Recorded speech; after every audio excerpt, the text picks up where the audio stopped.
Have you ever had an experience that suggested that someone else was in your house and just thought, I don't want to know, and left it?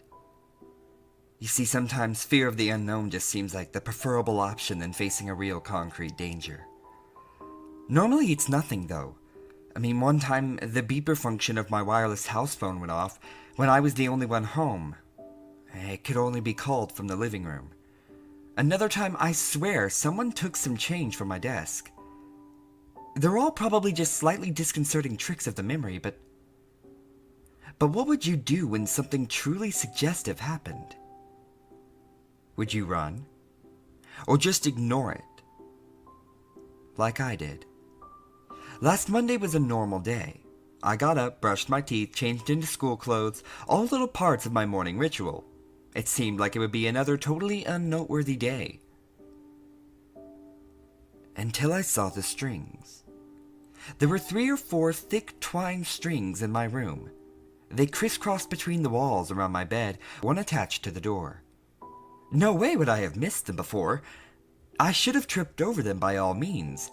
They were tied to pins in the walls, which had also not existed before 10 seconds ago.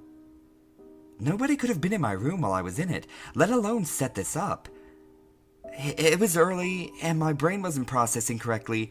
I simply discredited the sight, untied the strings, and left for school, leaving them balled up on my desk. It didn't get any better later. Outside my house there were hundreds of them, tied between houses, around cars, across streets. I thought this had to be some super elaborate prank, one of those hidden camera shows or a comedy improv blog. They had gotten everyone else to play along too. Passers-by were tangled in them, tying them to objects that they were walking towards and away from, as if they had been and were continuing to follow the course laid out for them. I nervously continued my journey to school. On the bus, everyone except me was tied to the door. At school, groups of friends were tied to each other. Teachers were tied to their desks and boards. Oddly enough, at this point, all I could wonder was why I had been left out. When my friend Lucy sat beside me in first period, she simply plonked her bag down on my lap and rested her chin in her hand, looking right past me to the window outside. "Hey, Lucy."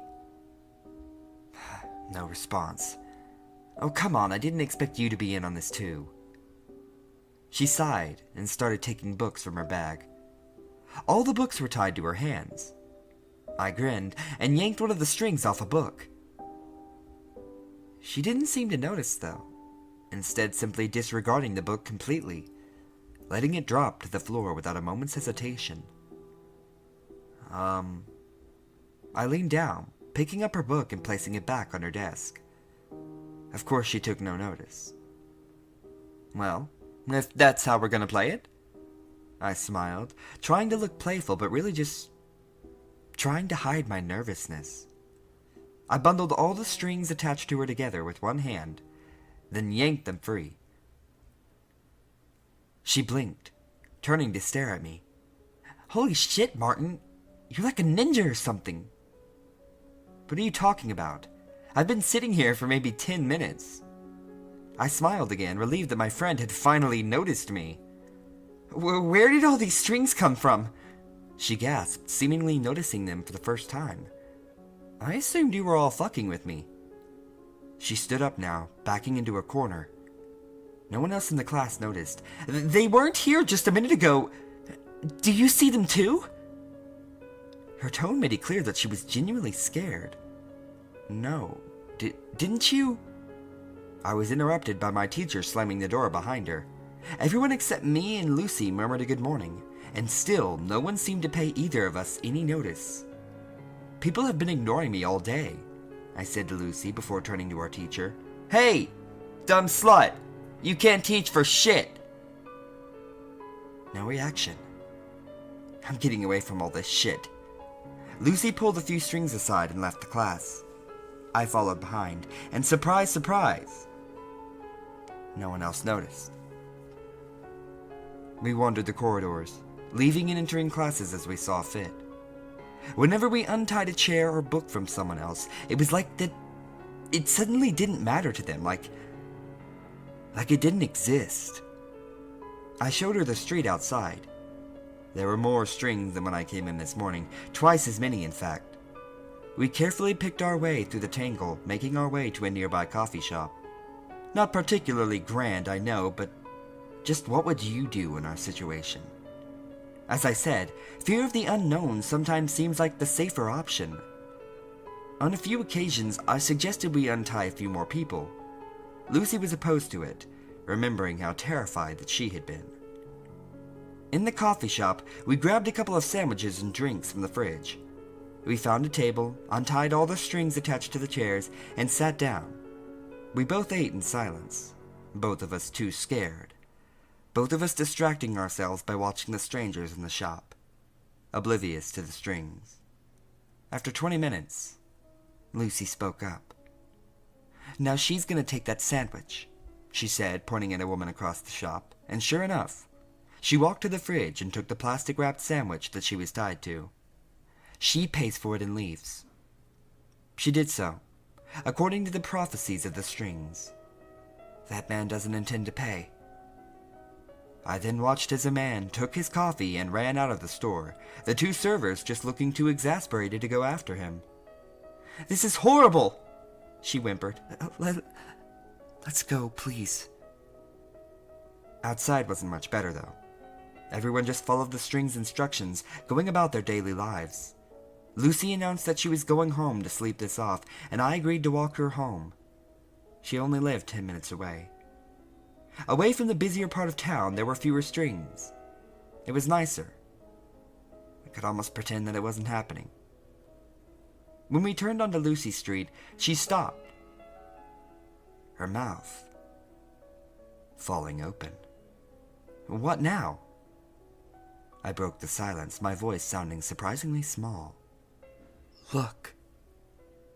She pointed outside to one of her neighbors' houses. I saw it clearly, and I'll take my memory of that moment till the day I die. A dark little imp, maybe 3 feet tall, walking along with its knuckles on the ground, almost like a monkey. It had 2 bulbous yellow eyes taking up about half of its face, and no mouth, or any other facial features. It was holding a hammer and a ball of twine, which it was letting out. Behind it, it walked quickly and quietly from the front door of the house to the mailbox. It stopped, hammered a nail into the side of the box, and tied its string around it. It turned to face us and stopped when it spotted us. My bottom fell out even further than it had already been, but it just stared with a look of surprise and curiosity. You could almost say it was the more terrified one. Suddenly, it beckoned to us with its tiny hand. I looked at Lucy, but she hadn't moved. I looked back at the imp, which just stared at me. I halved the distance between us, and then halved it again. This wasn't fear of the unknown anymore, it was fear of this little guy.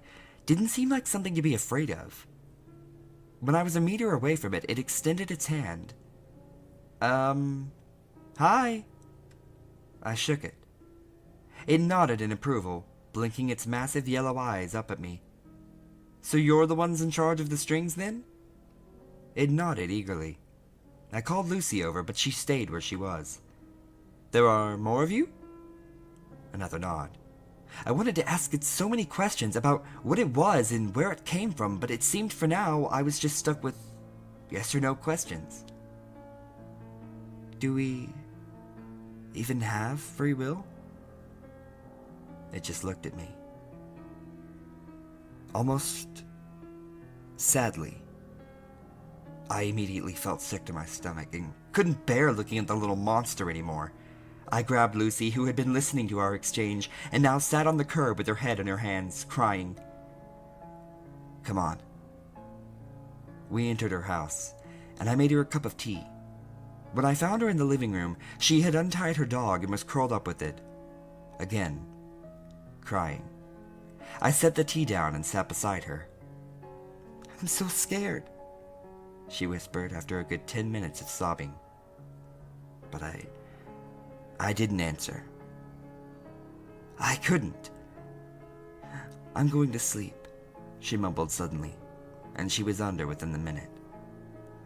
Sleep was starting to sound pretty good all of a sudden, and my eyelids suddenly felt like they were being weighed down. I collapsed to the rug, and the last thing I heard before I fell asleep was the scurrying of several sets of little feet nearby. I felt much better the next day, as if the whole affair had been a dream. I'd probably have believed that if I hadn't been awoken by Lucy's mother that morning, wondering what I was doing sleeping over without permission or something. Over breakfast, Lucy asked me why I looked so pale and nervous.